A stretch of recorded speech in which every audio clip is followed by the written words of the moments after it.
እሺ ቆይ አንዴ ማኔ አንድ ጊዜ በቃ እንደዛ ከሆነ ላሳየህና ለምን አልገላግልህም? በቃ እኔ ለመጻፍህን ላሳየህ አንድ ጊዜ እሺ። ጸሐፊ የማይታወቅ እንደሆነ ከዛ ትመልስልኛለህ። አይ ከብዶኛል አልችልም። ይሄን መጽሐፍ ትቀበለዋለህ? የመጽሐፍ ቅዱስ መዝገበ ቃላት እንዴ ኢብሮ፣ እኔ ጥያቄ ልጠይቅ ነው እኮ አልኩህ። ለምን እንትን ትለኛለህ? አትችልም። አንተ መመለስ አትችልም። የእናንተ መልስ የለውም፣ እኛ የምንጠይቀው መልስ የለውም። ከዛ እኔ መልስልሃለሁ። እኔ ጥያቄ ልጠይቅህና እኔ መልስልሃለሁ። ችግር የለውም። የኛ መልስ የለውም በለኝና ልግባ አንተ ላይ መልስ የለውም። እኔ መልስ ካለው መልስ ካለው አይ የኔ አለማወቅ ነው እንጂ እኔ አይደለም። በቃ አላቅም በልሽ እንዴ ሰው አዋቂ ነው እንዴ? ሰው አዋቂ አይደለም እኮ። እኔ የመጽሐፍ ቅዱስ ጸሐፊያንን አላውቅም ይቅርታ በለኝና ጥያቄ ላስተናግድ። ችግር የለውም ኢብሮ። ሰው አዋቂ አይደለም። እኔ ስለ ሰው አልጠየቅኩም። አዋቂ ፈጣሪ ብቻ ነው እኮ። አዋቂ ፈጣሪ ብቻ ነው። አንተ ብታውቅ የሐዲስ ጸሐፊዎቹን ትነግረኝ ነበራ። ፊሊሞን አንተን ነው የጠየቅኩህ። እኔ ፊሊሞንዬ እኔ በእንደዚህ ማለት አልፈልግም። እኔ በፍቅር ገብቼ እንደዚህ እንትን ማለት አልፈልግም። ጥያቄ ለመጠየቅ ነበርና እንደዚህ መዳረቅ ከሆነ እኔ እንትን ባል ደስ ይለኛል።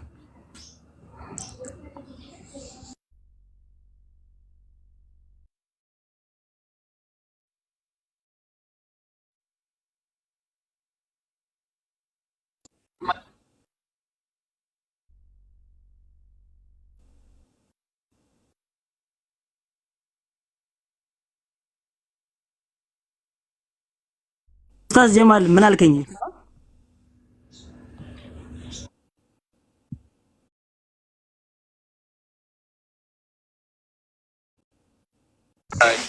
አይ እኔ እኮ ጥያቄ እንድጠይቅ አይደለም የመጣሁት። እኔ አሁን ጥያቄ ለመጠየቅ ነው የመጣሁት። ኡስታዝ ጀማል ቆይ አንዴ ብራዘር፣ እንዴ ምን ሆነ ነው? ኔትወርክ ይዞኝ ነበር። እሺ ጄ የሚለውን ያውኑን ልጅ አስገባ። እሺ ሻሃዳ ነው መሰለኝና አሁን ይኸውልህ ፊሊሞን፣ እኛ ሙስሊሞች በኮንፊደንስ ልንገራ መልስ አለን። ጥያቄ ጠይቅ የፈለግከውን። እናንተ መልስ እንደሌላችሁ አይተናል። እኛ ሙስሊሞች ይኸው እንዲህ ደረታችን እንዲህ ነፍተን መልስ አለን። አምጣ ጥያቄ አምጣ። ደረታችን እንዲህ ነፍተን እርግጠኛ ነህ? እርግጠኛ ነህ? ጠይቅ እኮ አልኩ። እንዲህ ደረቴን እንዲህ ነፍቼ መልስ አለኝ ኢንሻአላህ። አምጣ። ክርስትና መልስ እንደሌለው አይተናል። ያው እናመሰግናለን። በቃ አሁን ኢብሮ እኔ ይኸውልህ፣ ቆይ እንዴ ለምን እንዲህ ትላለህ? አንተ አሁን ወደ ጥያቄ እኔ አለማወቂ የለም አይደለም አልኩ አይደል እንዴ? ገብቶኛል። በቃ እናንተ የለም ተብለናል፣ ተስማምተናል። መልስ የለም ብለኛል። አሁን ጠይቅ። እድል አላልኩም። መልስ ሊኖር ይችላል። እኔ ግን አላውቅም መልሱ። ጎበዝ በቃ አንተ አታውቅም። እሺ አንተ እንደማታውቅ ነግረናል።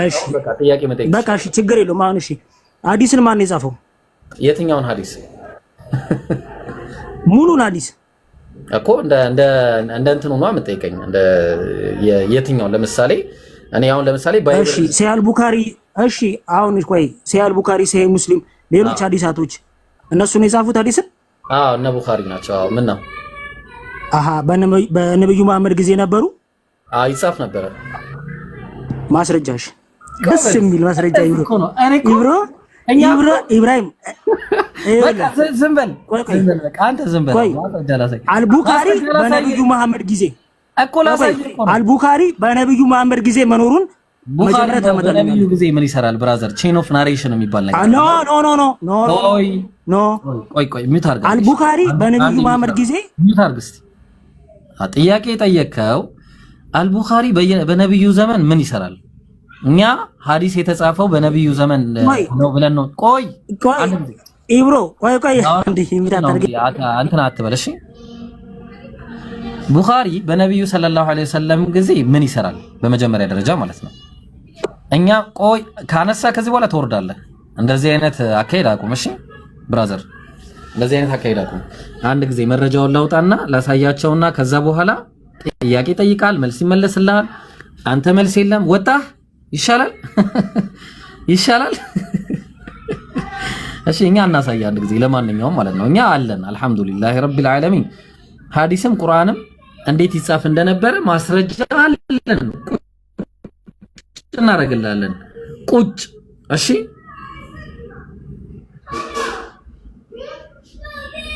እሺ አን አብዱላህ ብን ዑመር አክቱቡ ያው ተመልከት ሰሒህ አቢ ዳውድ 36:46 ላይ ምን ይላል? عن عبد الله بن عمر قال كنت أكتب كل شيء ሁሉን ነገር እጽፍ ነበር أسمعه ስሰማ የነበረው ነገር ከማ من رسول الله صلى الله عليه وسلم ከመልእክተኛው ሲነገር የነበሩትን ሐዲሶች በአጠቃላይ እጽፍ ነበረ። ማ አብደላህ ኢብኑ ዑመር ማለት ነው። ኢብኑ ዑመር የማን ባልደረባ? የነብያችን ሰለላሁ ዐለይሂ ወሰለም ባልደረባ። የማን ልጅ? የዑመር ኢብኑል ኸጣብ ረዲየላሁ ዐንሁ ልጅ የሆነው ማለት ነው። ተግባባን። ስለዚህ ሐዲስ ይጻፍ ነበር። ሌሎች መረጃዎችም የሀገር ናቸው። መረጃ አንድና ሁለት አይደለም። እሺ ብራዘር። ስለዚህ ከሌለ አሁን ጥያቄ ሙስሊሞች ካላችሁ ጠይቁ። እኛ መረጃ አለን። አያችሁ ብሮ እዚህ ላይ ሀሳብ ለማከል ያክል እሺ አንዴ አፍዋን አርጊውመንቱ ምንድነው? ያነሳ አሁን ማለት ነው ሳሚ ያነሳ አርጊውመንቱ ምንድነው? ቡኻሪ በነብዩ ሰለላሁ ዐለይሂ ወሰለም ጊዜ አልነበረም። በነብዩ መሐመድ ሰለላሁ ዐለይሂ ወሰለምና በቡኻሪ መካከል ሰፊ የእድሜ ልዩነት አለ። ስለዚህ እንዴት ነው ቡኻሪ ሊጽፍ ቻለ የሚል አይነት አርጊውመንት ነው ይዞ የመጣው። ቡኻሪ ሲጽፍ ዝም ብሎ ከመሬት ተነስቶ አይደለም። ዋናውና ትልቁን ነገር ማለት ነው ቡኻሪ ከሼኾቹ ከሌሎች ከዛም በኋላ ተመልክታችሁ እንደሆነ ሰንሰለት ነው። በቃ ነብዩ ሰለላሁ ዐለይሂ ወሰለም ዘንድ ሄዶ እስከሚገናኝ ድረስ በሰንሰለት ነው። እንትና ከእንትና ዘግቧል፣ እንትና ከእንትና ዘግቧል፣ እንትና ከእንትና ዘግቧል፣ እንትና ከነብዩ ሰለላሁ ዐለይሂ ወሰለም ዘግቧል ተብሎ ነው ሐዲስ የመጣው ማለት ነው። ነብዩ ሰለላሁ ዐለይሂ ወሰለም ለሰሐቦች፣ ሰሐቦች ለታቢ፣ ከዛም በኋላ ታቢዎች ለአጥባው ታቢ፣ ከዛም በኋላ ቡኻሪ ዘንድ ይደርሳል ማለት ነው። ሐዲስ እንደዛ ነው የተዘገበው። ምናልባት ሚስ አንደርስታንድ አድርጋችሁ የመጣችሁ ካላችሁ በቼን ነው በሰንሰለት ነው ቡኻሪ ጋር የደረሰው ማለት ነው። ስቲል እኛ ጋርም የደረሰው እንደዛ ነው። ሰንሰለት ነው፣ በሰንሰለት ነው። ይሄን ጀዛከላ ነው ሀቢብ ይቀጥል። ጀዛከላ ትክክል ነህ። ሰንሰለት ቼን ኦፍ ናሬሽን ብዬ ስናገር ነበረ። ለምሳሌ እነሱ ጋር ስትመጡ እንዴት እንደሆነ አሳያቸዋለሁ። እኛ ጋር ሐደተና ሙሰደዱን ተመልከቱ። ከሙሰደድ አነሳ ወአቡበክር እብኑ አቢ ሸይባ ከአቡበክር እብኑ አቢ ሸይባ አንስቶ ቃላ ብለው አሉ ሐደተና ያህያ እንዲህ ብሎ ነገረን አን አብድላህ እብኑል አኽነስ አብደላህ እብኑ አኽነስ የተባለው ከዛ ከማን አንስቶ አኒል ወሊድ እብኑ አብድላህ እብኑ አቢ ሙጊት ከነዚህ ከሁለቱ አንስቶ ከዛስ አን ክርስትናው ደግሞ ነው። እሺ አንድ ክርስትናው ምን ይላል? የከበርክ ቴዎፍሎስ ሆይ ከማን ማን የጻፈው? ይሄን ለማን ነው ሲጀመር? የከበርክ ቴዎፍሎስ ሆይ ብሎ የሆነ ሰው ደብዳቤ ለሆነ ሰው ጻፈ። ማን ነው እሱ?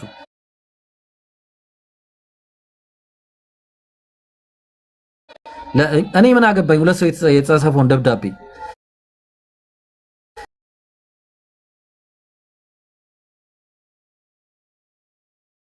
ለማን አቀብሎ? ምንም የለም። በእኛ ዘንድ ስለተፈጸመው ነገር ብዙዎች ታሪክን በየተራው ለማዘጋጀት ስለሞከሩ አያችሁ፣ የተዘጋጀው ራሱ ታሪክ ነው። የስሚ ማን ነው የዘገበው ነው ጥያቄ። ከማን አያችሁ? እንዲህ ነው እኛ ስንጠይቅ በማስረጃ ነው የምናቀርበው፣ ስንጠይቅ ስንሰጥም በማስረጃ ነው። ግልጽ ነው። እሺ ማን ነበር ያወራው? ያህያ ነህ? ምናልባት እዚች ላይ ሐሳብ ለመጨመር ያክል መጽሐፍ ቅዱስ ሲጻፍ የነበረው ሂደትና ضعيف ሐዲስን ሰሂህን ተውትና ضعيف ሐዲስን እንየው ስናመዛዘነው ጭራሽ ወላሂ የማይወዳደር ነገር ነው። ضعيف ሐዲስ ሰንሰለት አለው፣ እያንዳንዱ ሰንሰለት አለው። ከነዛ መካከል አንደኛው ሰውዬ ሸይኽያውን በማይታወቅበት ስሙ በመጥራቱ ምክንያት ሙደሊስ ይባላል። ሙደሊስ ስለተባለ ሐዲሱ ተቀባይነት አይኖረውም። በሙደሊስነት ብቻ ሰውየው ታውቆ ማንነቱ ታውቆ ስሙ ታውቆ፣ ነገር ግን ሐሉ ካልታወቀ ይሄ ሰውዬ ምንድነው ሐሉ? የሚታመን ሰው ነው? እውነት የሚናገር ሰው ነው? ምን አይነት ሰው ነው በሚበረው ሐሉ ስላልታወቀ በዚህ ምክንያት ሐዲሱ ላይ ጉድለት ይኖርበታል። ስም ካልታወቀማ ጭራሽ ሌላ ነው። መሀል ላይ ሰንሰለቱ ከተቆረጠ ሙንቀጢዕ ተብሎ ሐዲሱ እንትን ይባላል። ስለዚህ የዚህን ያህል ጥንቃቄ ተደርጎበታል። መጽሐፍ ቅዱስን ስታዩ የሆነ መጽሐፍ ጸሐፊው አይታወቅም፣ ሙሉ ለሙሉ ጸሐፊው አይታወቅም ነው የሚባለው።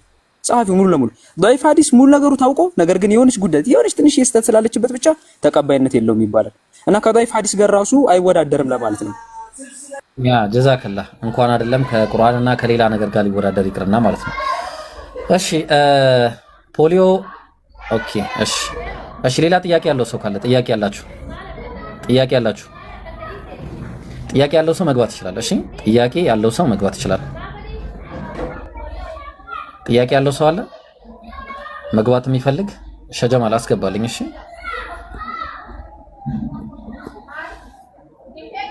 እሺ አቡኪ የገባ ላውራ እንዴ ጥያቄ ከሌላቸው አለ መሰለኝ። አንድ ጀስሚ አቡኪ አለ ማስታወቂያ ለስራ ነው።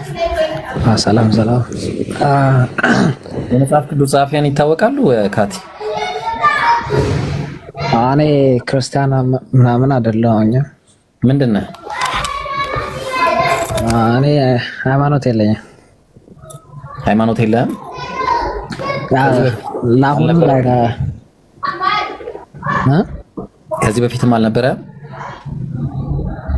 I don't really care አድርጌ አላውቅም ስለ ሃይማኖት። ብቻ አሁን ነው መጠየቅ የጀመርኩት ማለት ነው። ኦኬ ጥያቄ ካለ ችግር የለውም። ኡስታዝ አለ?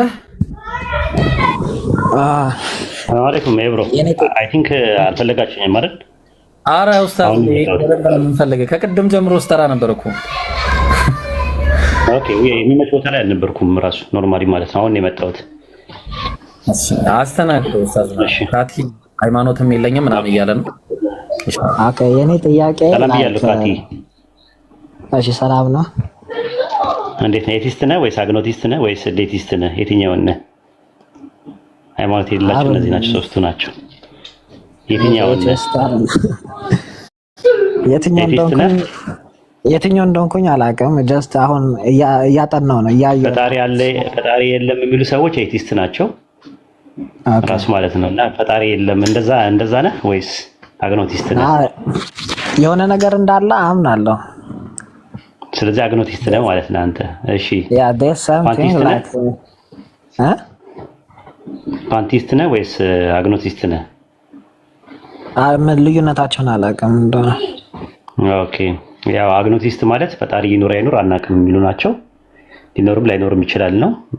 ፓንቲስት ደግሞ ፈጣሪ በሁሉ ነገር ውስጥ ያለ ነገር እንጂ ራሱን የቻለ ፐርሰናል ጋር አይደለም ብለው የሚያምኑ ናቸው። ፓንቲስት ማለት ነው። ዱዋሊስቲስት የሚባሉ ደግሞ አሉ። እንደሱ ይቅርብ፣ አንተን አይመለከትም። እንደዛ ነው ያለው። ሃይማኖት የሌላቸው ሰዎች ያው ከነዚህ አይወጡም ብዙ ጊዜ ማለት ነውና ከዛ አንፃር ነው። ጥያቄን አቅርብና ያው ትንሽ ደቂቃ አለኝ እኔ ትላለህ። ከዛ ይብሮ ይቀጥላል ማለት ነው ኢንሻአላህ። እኔ እንትን አለ ብዬ አምናለሁ። የሆነ ከኛ በላይ እንትን ያለ ነገር አለ ብዬ አምናለሁ። ግን የክርስቲያንም ወይም የሙስሊምም የሚባለው አምላክ ነው ብዬ አላምንም። ግን ሙስሊም ላይ ያየሁት ነገር አሁን ለምሳሌ እኛ ስንሞት ቦዲያችንን እዚሁ ምድር ጥለን ነው የምንሄደው።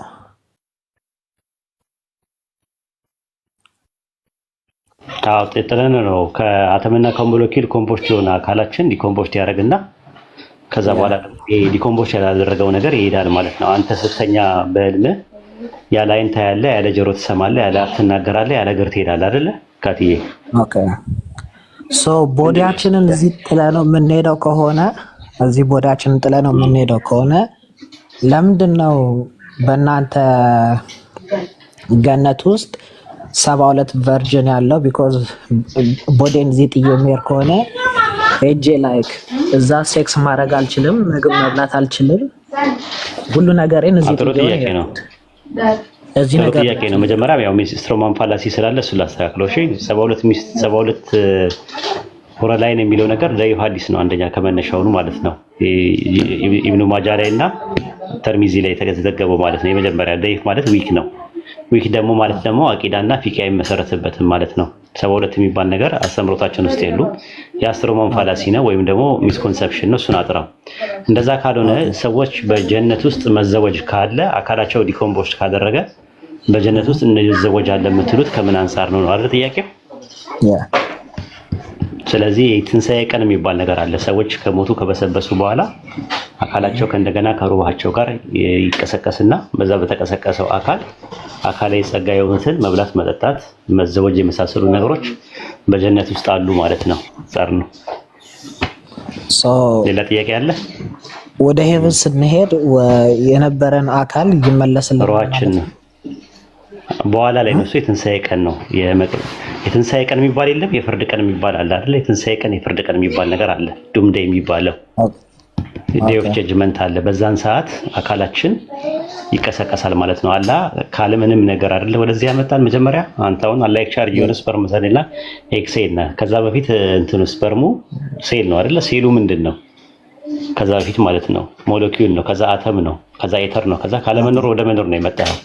ይህንን ማምጣት የቻለ አምላክ በትንሣኤ ቀን ደግሞ የበሰበሰውን የሞተውን አካል አስነስቶ ከሩህ ጋር ከሄደው ሩህ ጋር አንድ አድርጎ በዛ ውስጥ ሪዋርድ ኤንድ ፓኒሽመንት ታገኛለህ ማለት ነው። ቅጣትና ሽልማት ጀነትና ጀሃነም የሚባሉ ነገር ውስጥ ታገኛለህ ማለት ነው። አላህ ይወፍቅህ፣ የጀነት ሰው ይበልህ፣ አላህ ከጀሃነም እሳት ይጠብቅህ አንተን። አሜን አሜን። እንደ ሌላኛው ጥያቄ ደግሞ አላህ ሁሉን የሚያውቅ አምላክ ነው። እውነት ነው።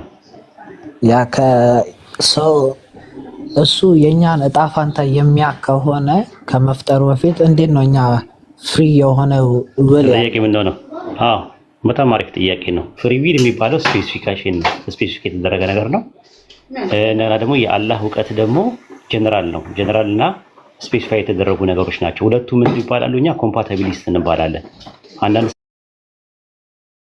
ሰዎች እውቀቱ የለውም ፍሪ ዊል ብቻ አለ ብለው የሚሉ አሉ። ሁለቱ ነገሮች የሚጋጩ አይደሉም ብለን ነው የምናምነው። ይሄ ከሎጂክ አንጻር፣ ከቅዱሳን መጽሐፍቶቻችን አንጻር ከተለያየ ነገር ኢፒስቴሞሎጂካል አርጊውመንት አለን፣ ኦንቶሎጂካል አርጊውመንት አለን፣ ሜታፊዚካል አርጊውመንት አለን ማለት ነው። ከፈለክ ሰፋ ባለ መልኩ እንትን ነው እና ኢንሻአላህ ምሳሌ እንበላ ነው። እኛ ኤብሮ እንብላ ተሰብስበናል። ሰላም ነው ወሳጅ የዋሽታው ሆንክብን እኮ ወስማምቲ በጣም ስላገኘው ደስ ብሎኛል። እንዴት ነህ? ሰላም ነው? ሁሉ መልካም?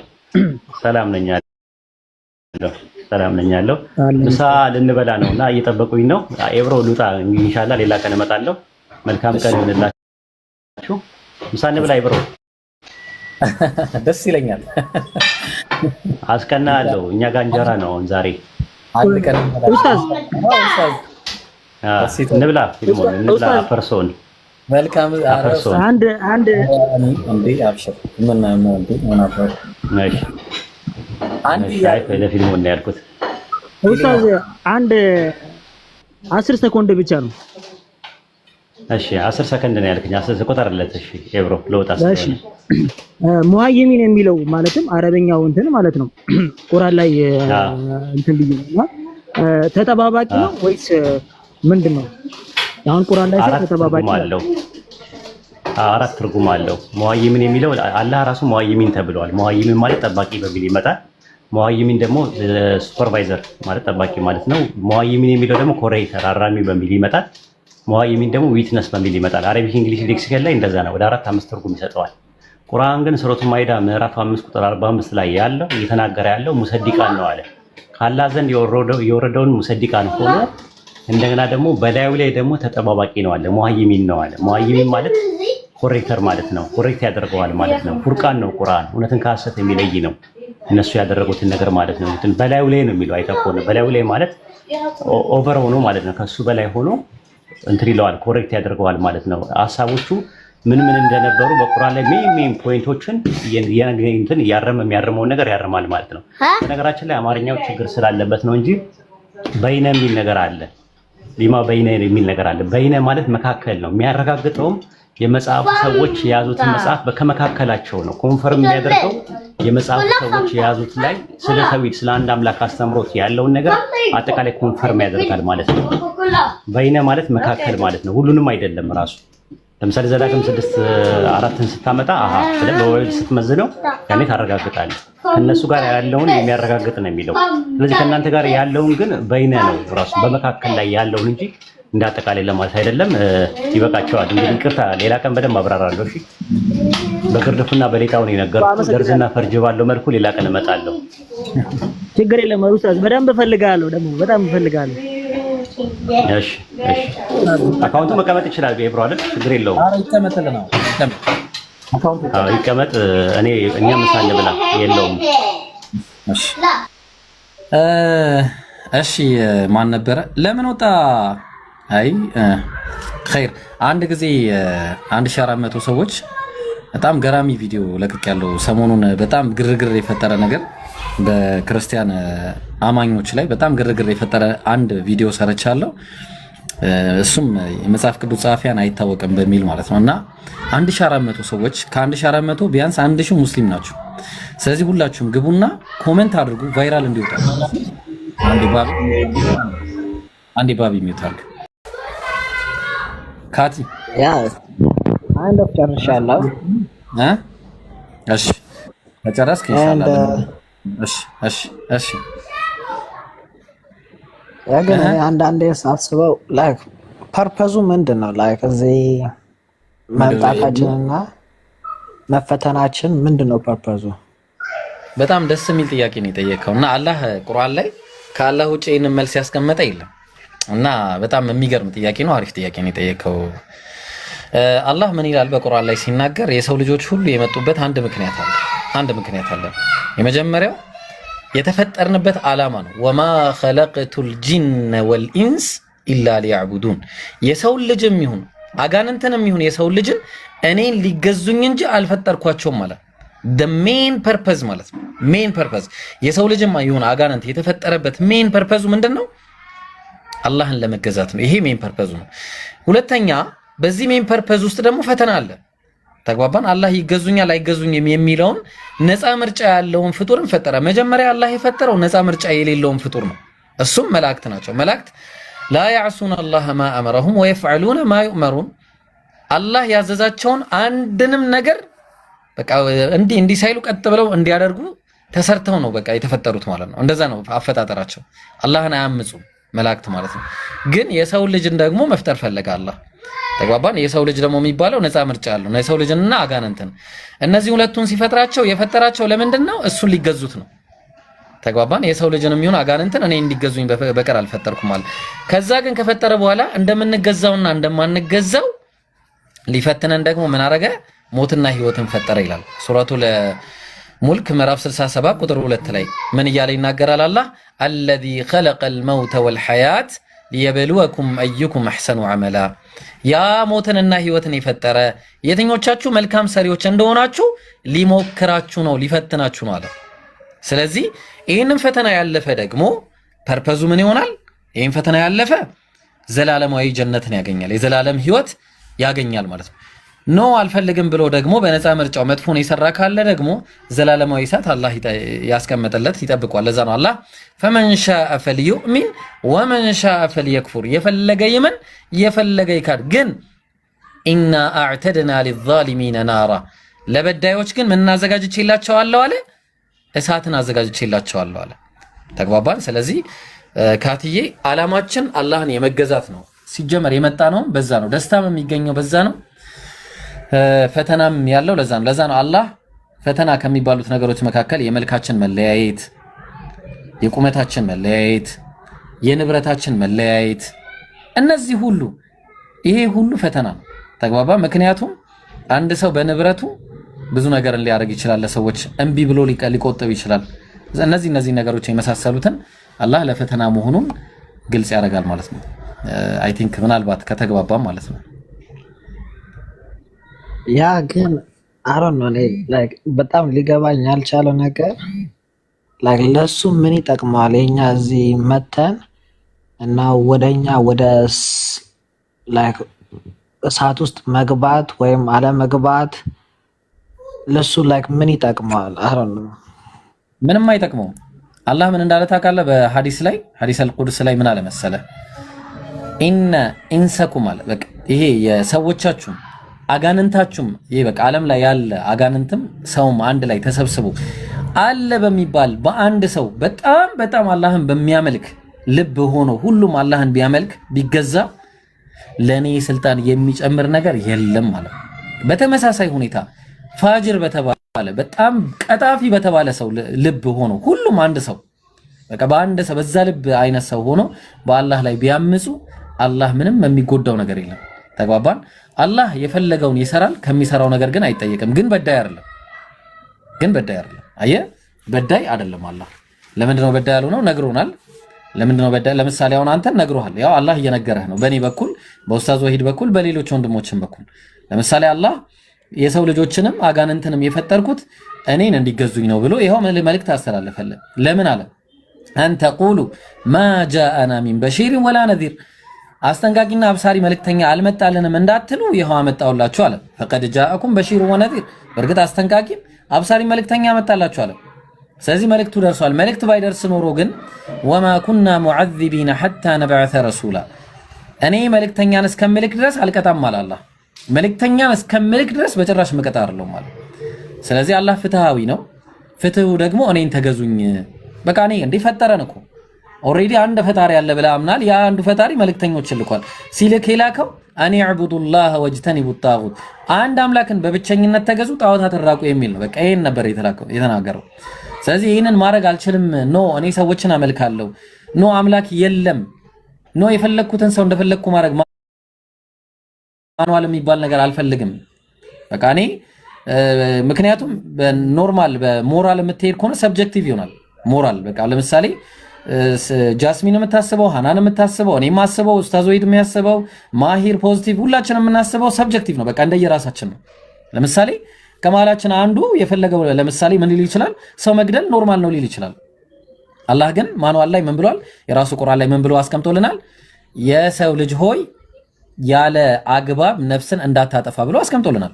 አንድን ነፍስ ያለ አግባብ ያጠፋ የዓለምን ሁሉ እንዳጠፋ ነው የሚቆጠረው ብሏል። በቃ ሙሉ በሙሉ ማለት ነው የሰውን ዘር በአጠቃላይ።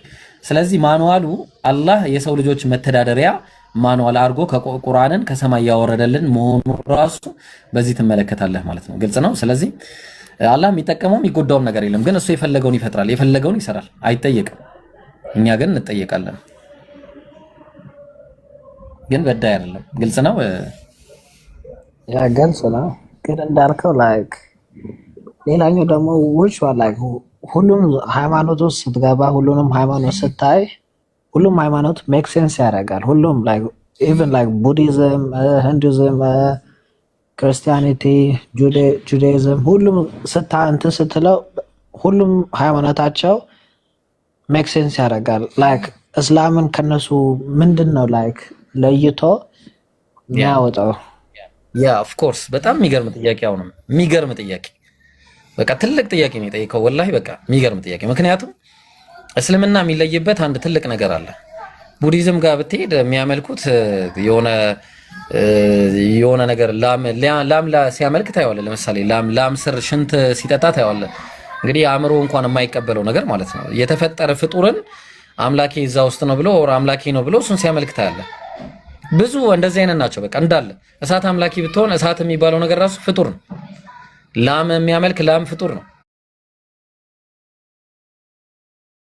ቁጭ አድርጎ የሆነ ነገር እንትን ይላል ያመልካል። ስለዚህ እነዚህ እንዳለ ቡዲዝም፣ ሽንቶይዝም ምናምን የሚባሉት እንዳለ ከእንደዚህ ጋር የተያዘ ነገር ነው ያላቸው። ሌላኛው ሁለተኛው ክርስትና የሚባለው እምነት፣ ክርስትና ሰውን ማምለክ ነው። ሰው እንዴት ይመለካል? እንደኔ የሚበላ የሚጠጣ ከበላ ከጠጣ በኋላ እዛ ቦታ ሄዶ ቁጭ ብሎ የሚያስወግድ በዛ መልኩ እንዴት አድርጌ ነው ይሄንን ማመልከው? ነኝ በምን አይነት ሁኔታ ላመልከው እችላለሁ? አምላክ አንድ ነው እንጂ አምላክ ሶስት ነው ብዬ እንዴት ልቀበል እችላለሁ? በየትኛው አእምሮ ልቀበል እችላለሁ? ተግባባን? አንደኛው እያመለኩት አንደኛውን ለምሳሌ አብ ወልድ መንፈስ ቅዱስ አብ ብዬ ብጣራ መንፈስ ቅዱስ እኔን ለምን አላስቀደምከኝም ቢለኝ ምን መልሳለኝ? መንፈስ ቅዱስ ብዬ ብጣራ መጀመሪያ ወልድና ለምን እኔን አላስቀደምከኝም ቢሉኝስ? ሎጂክ ራሱ አይደለም አእምሮ ራሱ ረፍት አይኖረው። ሰውን እንዴት አመልካለሁ እላለሁ? እንዴት ነው እኔ በቃ እኔ ላመልክ አልችልም። ተግባባን? ስለዚህ አንዱ አምላክን በብቸኝነት የመገዛት ተግባባን፣ ነቢያትን ሁሉ የመቀበል ሃይማኖት ካለ እስልምና ብቻ ነው። ለምሳሌ አረ እናንተ እንደምትሉት እኮ ለምሳሌ ማን ነው ሂንዱይዝም ማን ነው የአይሁዳውያን እምነት እኮ አለ። አይሁድ እኮ አንድ አምላክን ነው በብቸኝነት የሚገዙት። እነሱስ ብለህ ልጠይቅ ትችላለህ። ኦፍ ኮርስ አንድ አምላክን ይገዛሉ፣ ግን ነቢያትን ክደዋል። ለምሳሌ አይሁድ ሁኑ ብሎ ያዘዘበት የለም። አምላክ ያለው ምንድነው? አንድ አምላክን በብቸኝነት ተገዙ። የአንዱ አምላክ ደግሞ በብቸኝነት መገዛት ማለት ኮንሴፕቱ ራሱ እስልምና ነው። ስለዚህ ወደዚህ ስንመጣ እስልምና ከነብዩ አደም ጀምሮ እስከ ነብዩ መሐመድ ያለውን ነብይ ሁሉ ተቀብሏል። ጣዖትን አታምልኩ ነው የሚለው። ሰዎችን አታምልኩ፣ ለድንጋይ አትስገዱ፣ ለዛፍ አትስገዱ፣ ለፍጡራን አትስገዱ። ተግባባን? ለመላእክት አትስገዱ፣ ለቅዱሳን አትስገዱ፣ ለአንዱ ለአምላክ ብቻ በቃ ለሱ ስገዱ፣ እሱን አምልኩ፣ ነፃ ትወጣላችሁ። አለቀ። አለቀ። ስለዚህ በቃ በአጭሩ እኛ አሁን ክርስትና ነብዩ መሐመድን ለምሳሌ አልተቀበሉም። አይሁዳውያን ደግሞ ኢየሱስና ነብዩ መሐመድን አልተቀበሉም አለይሂ ሰላቱ ወሰለም። ሎጂካሊ ብታየው እኛ ሁለቱንም ነብይ ተቀብለናል። ሎጂካል ነው። እሺ ማለት ስለዚህ ያው ሎጂካሊ ብታየው እኛ ሁሉንም ተቀብለናል። ልንድል የምንችለው ራሱ እሺ የለም ብለህ ብትል ራሱ እኛ ሁሉንም ተቀብለናል፣ እንጠፋለን አንድ ላይ ማለት ነው። ምንም ችግር የለው። አለ ብለህ ካልክ ግን እኛ ሁሉንም ነቢያቶች ተቀብለናል። አየው ሎጂኩ። ስለዚህ በአጭሩ ግን እሱ ሳይሆን ቁም ነገሩ አንድ አምላክን በብቸኝነት የመገዛት ሃይማኖት እስልምና ውስጥ ብቻ ነው ያለው። ከዛ ውጪ ያለው እንዳለ የነቢያት ሃይማኖት አይደለም ሁኔታው ማለት ነው ስታየው። ሜቢ ግልጽ ከሆነልህ ሆነልህ፣ ካልሆነልህ ኢንሻአላህ ወይ ወደፊትም ጥያቄዎች እየጠየቅ ሊሆንልህ ይችላል ኢንሻአላህ። ግልጽ ነው። ገብቶኛል ያልከኝ ግን ላይክ አይዲዮሎጂያቸውን ስታይ አሁን ለምሳሌ የሂንዱዝም ብዙ አይነት ጋድ አላቸው። የፋየር ራሱ የራሱ እንትን አለው። ለሁሉም ነገር እንትን አላቸው እና ለሁሉም አሁን ለምሳሌ ለእንስሳም ራሱ እንትን ይሰጣሉ፣ ሪስፔክት ይሰጣሉ፣ እንትን ይላሉ አላቸው። እና የሂንዱስም አንድ ቡዲዝም ስታየው ቡዲዝምም እንደዛው እና ሜክ ሴንስ ያደርጋል ነው የምልህ። ሁሉም ቦታ የሁሉንም ሪስፔክት ማድረግና ላም ማምለክ የተለያዩ ነገሮች ናቸው። ላም ይመለካል እንዴ ካቲ? እሳት ይመለካል? ላም ይመለካል? እኔ ብዙ ሪሊጅናቸውን አላውቀውም በደንብ ግን I feel like it makes sense ባያረግ like 1 ቢሊዮን ሰው ሙሉ ያንን ሃይማኖት አያመልከውም። ሌላኛውንም ስታይ እንደዛ እና የሁሉም ሃይማኖት ሜክ ሴንስ ያደርጋል። እና እኔ ለማለት ያሰብኩት ምንድነው ሎጂካሊ አንተን ነው የምጠይቀኝ። ሜክ ሴንስ ለነሱ አረጋ አላረገም አይደለም። አንተ ሎጂካሊ ፍጡር ታመልካለህ ወይስ አታመልክም? አላመልክም። በቃ አመሰግናለሁ። ስለዚህ አሁን እነዛ እንዳለ አሁን የምትላቸው እንደዚህ እንትኒዝም እንዳለ የምትላቸው እንዳለ ከዚህ ጋር የተያያዘ እምነት ነው ያላቸው። ከአንድ አምላክ ውጪ 3 አምላክ ወይ 4 አምላክ ወይ 12 አምላክ ምናምን አለ ብለህ ታምናለህ? ሊኖር ይችላል። ላይክ የሰማይ አምላክ፣ የምድር አምላክ፣ የእሳት አምላክ ሜቢ ሊኖር ይችላል። የሁሉ ገዢ የሆነ ስንት አምላክ ነው የሚኖረው? ኢንዲፔንደንት የሆነ አንድ ብቻውን ያለ ነው ያለው ብለህ ነው የምታስበው ወይስ ብዙ አማልክቶች ናቸው ያሉት ብለህ የምታስበው? እስቲ አንተ በአእምሮ እንዴት ነው የሚነግርህ አእምሮ? ኦኬ የኔ አእምሮ የሚነግረኝ እስኖ ላይክ እንደ አምላክ ስትል አምላክ ማለት ላይክ አንተን የፈጠረ ይሄንን ዩኒቨርስ ያስገኘ ሰማይና ምድርን በመካከላቸው ያለውን ሁሉ ያስገኘ there is only one power። አንተ ብቻ ፓወር በሚለው ልትሄድ ትችላለህ። ያ አንድ ፓወር ነው ወይስ የአንዱ አምላክ ነው ወይስ ከአንድ አምላክ ውጪ ብዙ አማልክቶች አሉ? እንደዛ ብለህ ነው የምታስበው? ገዢ የሆነ የለም ኢንዲፔንደንት የሆነ ማንም ኢንዲፔንደንት በገዢ አላምንም። በገዢ ምናምን አንድ ነው ብዬ አላምንም። ስንት ነው ብለህ ነው የምታምነው? እሺ እኔ አሁን ሎጂካል ጥያቄ ጠይቃለሁ። ስንት ነው ብለህ ነው የምታምነው? አይ ቲንክ እኔ በየማምነው ሁላችንም ኢኳል ነን። ላይክ አንተም ሁላችንም ላይክ ስንሞት ሁላችንም ሴም ሁላችንም የምንሄደው አንድ ቦታ ላይ ነው። ያ የፈጠረን ቦታ ጋር ነው ማለት ነው። ጥያቄ ቦታ አይደለም። እኛንና ሰማይና ምድርን ስንት ነው ብለህ ነው የምታምነው? እሱ አንድ ነው አልኩ፣ ግን እኛም ሴም ነን። ያለያያችን አይምሮአችንና ቦዲያችን ብቻ ነው ነው ማለት እኛን የፈጠረው አንድ ነው አይደለ? ፍጡር ነው እኛን የፈጠረን ወይስ ራሱ ፈጣሪ ብቻ ነው የተፈጠረ ነው ብለህ ታምናለህ? ና የተፈጠረ አይደለም። በቃ አመሰግናለሁ። አየህ አሁን ወደ በቃ እኛ እስልምና አእምሮ የሚቀበለው እምነት የምትለው ቆይ አንዴ ልጨርስልህ። አእምሮ የሚቀበለው እምነት ብለን የምንለው ለዚህ ነው። እኛ አምላካችን ያልተፈጠረ ነው፣ እሱን ሊፈጠር የሚችል የለም። ተግባባን? በቃ እሱ የሚፈጠርም አይደለም። ምክንያቱም እሱ ከተፈጠረ እሱ ማን የፈጠረው ነው። እንደዚህ አይነት ጥያቄ መነሳቱ አይቀርም። ስለዚህ አምላካችን በአንድነቱ ላይ ሁለትነት የሌለበት፣ በጌትነቱ ላይ ባርነት የሌለበት፣ በኃያልነቱ ላይ ድክመት የሌለበት፣ በአስተናባሪነቱ ላይ አጋዥ የሌለበት፣ በሕያውነቱ ላይ ሞት የሌለበት፣ በፈጣሪነቱ ላይ ፍጡርነት የሌለበት፣ ገብቷል? በአድራጊነቱ ላይ ተደራጊነት የሌለበት፣ በቃ ሁሉ ነገር ኢንዲፔንደንት ነው። እሱ አንድ ነው። በቃ ብቻው ሁሉንም ነገር አድርጓል። በሰማይ በምድር በመካከላቸው ያለውን ሁሉ የፈጠረ ያስገኘ ያደረገ ነው በቃ እሱ። ስለዚህ እሱን ማምለክ ነው የሚሻለው ወይስ እዛ ላም ሽንት ስር ሄዶ? እኔ ወላሂ በጣም ነው ያፈርኩት። እኔ ፕሮፌሰሮች ምናምን ስንት ነገሮች ላም ሽንት ስር ሄዶ የላም ሽንት ይጠጣል ላሟ ስር ቁጭ ብሎ አምላኬ ብሎ እየቀባባት እየረገጠችው ምናምን ይሄ አእምሮ ራሱ የሚቀበል አይደለም። ወንድ ልጅ ሆኖ ወንድ ልጅ እንደኔ የሚበላ የሚጠጣ ሆኖ ከበላ ከጠጣ በኋላ ወደ አፍ የሚገባው ወደ ሆድ አልፎ ወደ ዳሪ ሊጣላ ተመለከቱ ምን ራሱ እያለ እየተናገረ እሱም ማምለክ ፍጡር አይመለክም በቃ። ስለዚህ እንዲህ አይነት ነገር የሌለው በእስልምና ብቻ ነው። ነቢያትን ሁሉ ያለመጣል ነቢያትን ሁሉ መቀበል ያለው እስልምና ላይ ብቻ ነው፣ የትም የለም ሌላ ቦታ። ይሄ ትልቅ ነገር ነው። ኢንሻአላህ ቀስ እያለ ደግሞ ይገባል። ካትዬ አሁን ወደ ሌላ ሰው አንድ question ጠይቀህ። እሺ አሁን አንተ ውስጣችን ውስጥ እኛ ውስጥ አምላክ አለ ብለህ ታስባለህ? እግዚአብሔር አለ ብለህ ታስባለህ ወይ ፈጣሪ አለ ብለህ ታስባለህ? ካትዬ አምላክ እኛ ውስጥ ምን ይሰራል? አምላክ በማንነቱ ከፍጡራን ውጪ ነው። ፍጡራን እኔ ግን እንደማስበው ላይክ አላህ በእውቀቱ ሁሉም ቦታ አለ፣ የማያውቀው ነገር የለም። እኔ እንደማስበው ሁላችንም ውስጥ አምላክ አለ ብዬ ነው የማስበው። አንተ ነህ የምታስበው። ምንም ማስረጃ የለም፣ እንደዛ ለመሆኑ ማስረጃ የለም። በመጀመሪያ ደረጃ በየትኛው ስክሪፕቸር ላይ ያገኛል?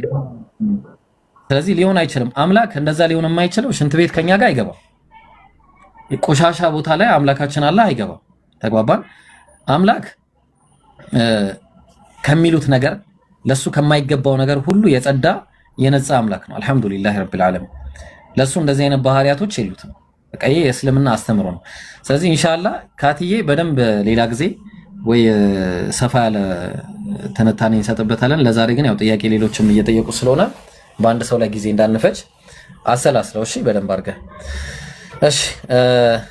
ሌላ ጥያቄ ያለው ሰው ወይ አንድ ጊዜ ቅድም ኡስታዛችን ኡስታዝ ዋይስ ስለገባ ማለት እንደሌላ ጊዜ ኢንሻአላህ ጊዜ ወስተን ቪዲዮ ላይ ስላልሰራን አሁን የመጣችሁ ሰዎች ግቡና ቪዲዮን አደራ የዛሬው ቪዲዮ ወንድሜን ሳላገኝ አልቀርም። እንትን ታደርግልኛለህ ፖዚቲቭ ላይክ እንትን ታደርገው እሱ ያለበት ቦታ ትግራይ ውስጥ ከሆነ እኛ አካዳሚ ስላለ አይደለም ማሂር ቆይ እኔ እነግራለሁ፣ በውስጥ እነግራለሁ ኢንሻአላህ። ግን በጣም ጎበዝ ልጅ ነው። እኔ አውቀዋለሁ፣ በደንብ ነው የማውቀው። ፎሎ አድርጉት እሺ። ፖዚቲቭን ፎሎ አድርጉና 1000 ያስገቡት። ፎሎ አድርጉት። 1000 መግባት አለበት። ትግርኛ ቤት ይሰራል። እሺ ትግርኛ ቤት ስለሚሰራ 1000 ፎሎ አድርጉትና እዛ መስራት እንዲጀምር አድርጉት ኢንሻአላህ። ኦኬ ማሂር እንደዛ ነው። እሺ ያለው ነገር በቃ ደውልልኝ፣ በኋላ የኔንም ቪዲዮ ኮፒ ሊንክ አድርጉት ንገርልኝ። እሺ እኔም ማሂርም ቪዲዮ ለቀናል ኢንሻአላህ። እየገባችሁ ኮፒ ሊንክ ሼር አድርጉ። እሺ ጥያቄ ያላችሁ ጠይቁ ጋይስ። እሺ ጥያቄ ያለው ሰው መጠየቅ ይችላል። ቶሎ ይጠይቅና ይብራድ ይብሮ ሙስሊም ስለሆነ ወንድማችን ስለሆነ ነው። እሺ ለሌሎች ወገኖች ቦታ ስለሚያስፈልገን ነው ኢንሻአላህ። ሰላም አለይኩም። ወአለይኩም ሰላም ወበረካቱ። እንትን ነበር ሰፈር ላይ ከብዙ ልጆች ጋር እየተወያየን እያለ ብዙዎቹ ወደ ኤቲስት ምናምን እየሄዱብኝ ስለሆነ ብቻ አሁን ቁርአን እያነበቡ ምናምን ተመልሷል ወደ ቁርአን። እንትኖች ናቸው መጀመሪያ ኦርቶዶክስ ነበሩ።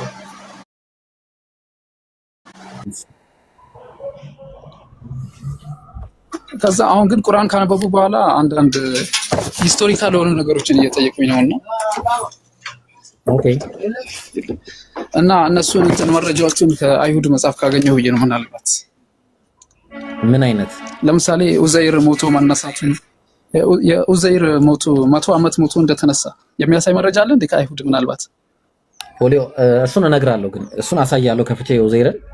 ግን አንድ ሎጂካል የሆነ ነገር ነገራቸው። ለምሳሌ የያሻር መጽሐፍ የለም አይደለ? ፖሊዮ የያሻር መጽሐፍ አለ እንዴ? እነዚህ በጣም የለም እሱ። እነዚህ መጽሐፍቶች ኦኬ፣ እነዚህ መጽሐፍቶችን ማግኘት ያልቻሉ ሰዎች ከመጽሐፋቸው ላይ አስወግደው የወረወሩ ሰዎች እንዲህ አይነት ጥያቄ መጠየቅ አግባብ አይደለም። ኤኒዌይስ እኛ ግን እኔ ከአይሁድ መጽሐፍ ሳይሆን ማሳየው የኡዘይርን ጉዳይ ከየታለ አንድ ጊዜ ኡዘይር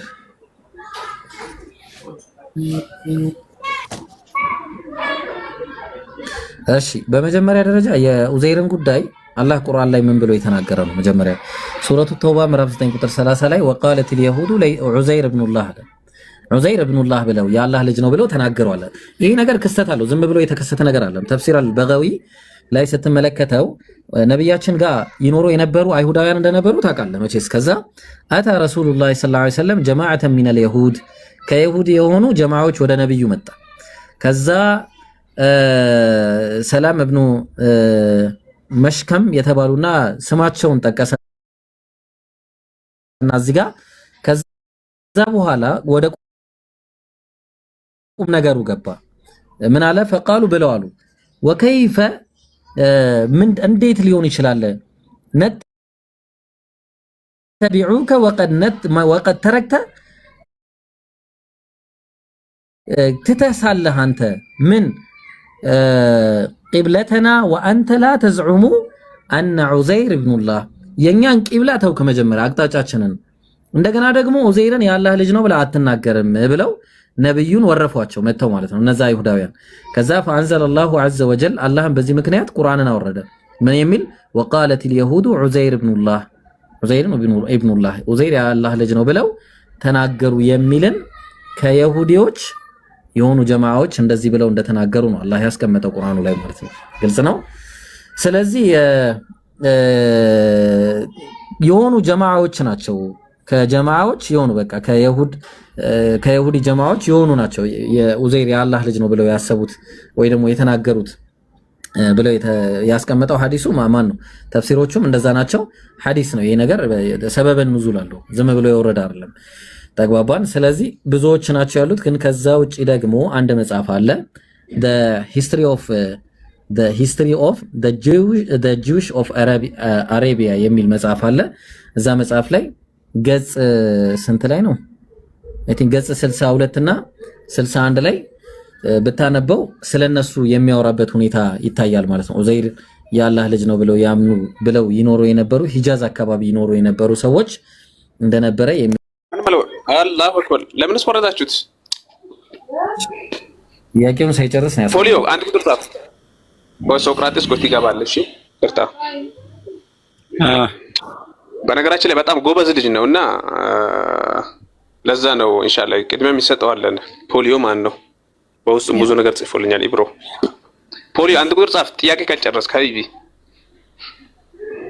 እሺ እስከዛ ድረስ ሌላ ሰው እናስተናግድ። ቸጎ ሰላም ብያለሁ። እንዴት ነህ? ሰላም ላንተ ይብሮ፣ ሁላችሁንም ሰላም ለእናንተ ብያለሁ። ነበር ያልኩህ እኮ ቅድም። ለምን ወአለይኩም ሰላም አላልከኝም? ምን አልከኝ ወንድም? አሰላሙ አለይኩም ብዬ ነበር ያልኩህ መጀመሪያ ላይ። አው ምን መሰለ ኢብሪዬ፣ ያው ወአለይኩም ሰላም እና ሰላም አለይኩም እሱ ትክክል ነህ፣ የሰላምታ ቃል ናቸውና ግን እኔ አንድ ትዝብትና አንድ ጥያቄ ልጠይቅህ። ቆይ አይ ከዛ በፊት ቆይ አንድ ጊዜ ጥያቄ ይቀጣቸው። እሺ እንደቃለ። እሺ አሁን ሙስሊም ነህ ወይስ ሙስሊም አይደለም? እኔ በዚህ ሰዓት እኮ ነው ልነግርህ እኮ ነው አሁን የጠየቀኝ። ልነግርህ ስል ጠየቀኝ። ንገረኝ። እሺ ሙስሊም ነህ ወይስ አይደለም? እኔ በዚህ ሰዓት ያለሁት በቤተሰብ ላይ ስለሆነ ወደዛ አልተጓዝኩኝም። ምክንያቱም ከስር የሚያበረታቱ ሰዎች ስለሌሉ ማለት ነው። አይ ተረዳኛ? ተቆየ። ትክክል ነው። መበረታታት ምናምን አንድ ነገር ነው። ግን እስልምና እኮ እምነት የሚባለው ነገር ልብ ነው፣ የልብ እምነት ነው። ከዛ በኋላ ስራዎች ደግሞ ይሰራሉ። አንተ ላመንክበትና ለተቀበልከው ነገር ደግሞ ማበረታቻ ግዴታ አይደለም እንዴ? ነብይ እኮ የተገደለ ነብይ እኮ አለ። ነቢያቶች እኮ በአላህ መንገድ ላይ ይገደላሉ። እንኳን አይደለም ይሄንን። እሺ ስለዚህ በመጀመሪያ ደረጃ የሰው እርዳታ ለእስልምና ለመፈለግ የሰው እርዳታ ግዴታ አይደለም። የሰው እርዳታን መጠየቅም አስፈላጊ አይደለም በመጀመሪያ ደረጃ ማለት ነው።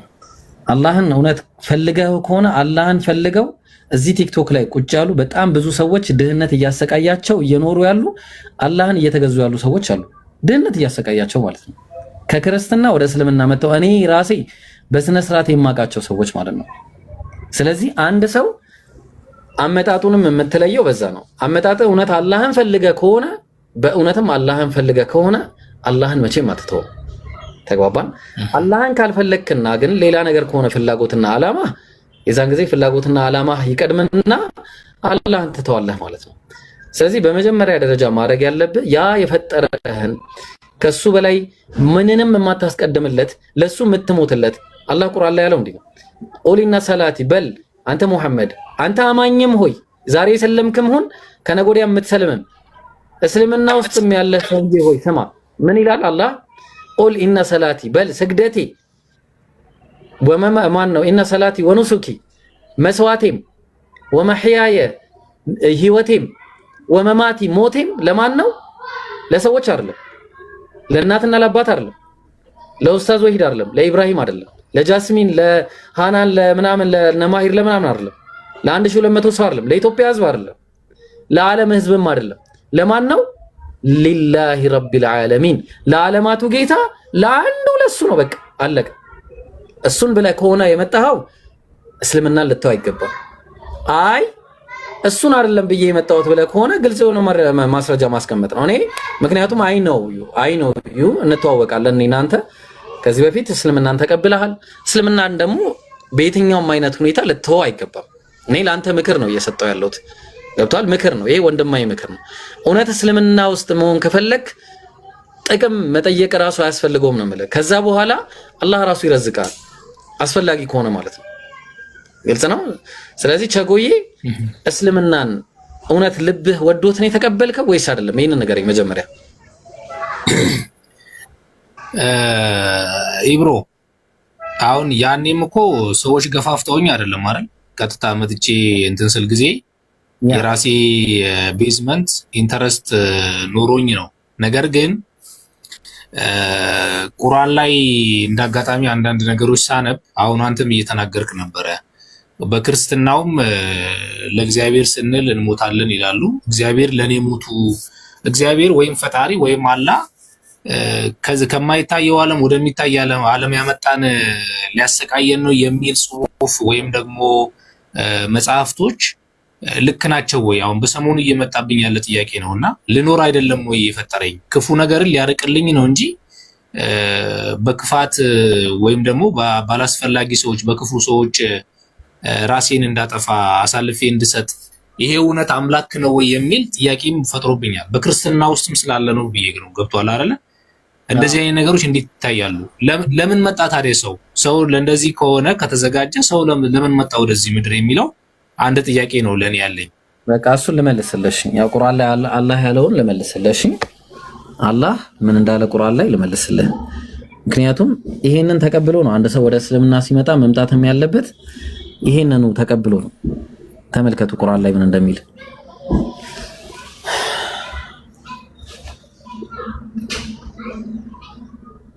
እሺ ያው ተመልከት። አላህ ሱረቱል ኢምራን ምዕራፍ 3 ቁጥር 142 ላይ እንዲህ ይላል፣ ሁሉም ሰው ይፈተናል። ተግባባን? ፈተናችንን ግን ለአላህ ብለን ነው የምንቀበለው። ስለዚህ አላህ አዳምጡ፣ ሌሎቻችሁ እሱ ቢወጣ እንኳን በደንብ አዳምጡ። አላህ የምትሰልሙ ሰዎች ካላችሁ የምትሰልሙት ለአላህ ብላችሁ ነው፣ ለማንም እንዳሰልሙ። ወለቀድ ፈተነ الذين من قبلكم እናንተ በፊት የነበሩትን በእርግጥም ፈትነናል አለ። ለምን? فليعلمن الله الذين صدقوا አላህም እነዛ እውነት ነው ብለው የመጡትን እስልምና ላይ ሊያውቅበት። ተግባባን? ሌላ ደግሞ ወለያዕለመነ الكاذبين እንደነ ጉዳይዲያ ማለት ነው። አያችሁ፣ እንደነሱ ያሉትን ደግሞ ውሸታሞችን አላህ ሊያበጥርበት ፈተና ይሰጣቸዋል ማለት ነው። ይፈተናሉ። እስልምና እንደሆነ ታውቃላችሁ አላህን የመገዛት ሃይማኖት ነው። በቀን 5 ጊዜ ትሰግዳለህ፣ ወደ አላህ ትቀርባለህ፣ ሰደቃ ትሰጣላችሁ። ተግባባን? ሐጅ ታደርጋለህ፣ ብዙ ነገሮችን ታደርጋላችሁ። ተግባባን? ይሄንን ነገር ስታረግ ግን የምታረገው ለአላህ ብለህ ብቻ ነው። በቃ ለማንም ጥቅም ብለህ አይደለም። ስለዚህ ፈተናውን መቋቋም የማትችሉ ከሆነ ከባድ ነው የሚሆነው። ተግባባን? ሌላም አንድ ጥቅስ ልስጣችሁ ወደ ጥያቄ ከመግባታችን በፊት ሱረቱል ኢምራን ምዕራፍ 3 ቁጥር 140 ላይ ኢየምሰስኩም ቀርሑን አለ በእርግጥ ቁስል ቢነካችሁ ወይ ችግር ቢነካችሁ አለ አላህ ፈቀድ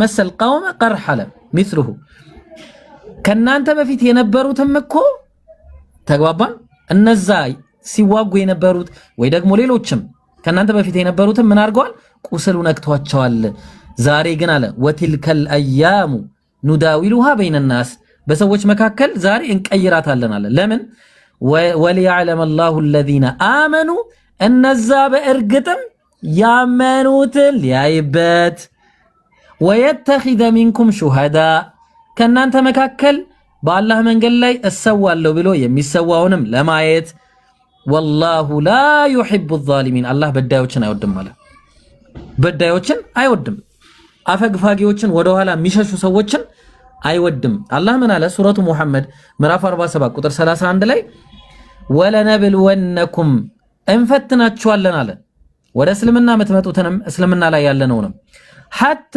ነዕለመ አልሙጃሂዲነ ሚንኩም ከናንተ መካከል በአላህ መንገድ ላይ በእርግጥም ታግሎ ስትራግል አድርጎ የሚኖረውንና ወሳቢሪን ታጋሾችንም ማለት ከዛ ወነብልወ አኽባረኩም እያለ እንዲሁም ደግሞ በእርግጥም እንሞክራችኋለን እያለ ይናገራል ማለት ነው ስለዚህ ፈተና አልቋቋምም ብሎ ከእስልምና መውጣት ማለት መጀመሪያም አላመንክም ማለት ነው መጀመሪያ ማመንና መጠንከር ያስፈልጋል ተማሩ መጀመሪያ ክርስቲያን ሆናችሁ ስትኖሩ እንደነበራችሁ እስልምና ላይ ስትገቡ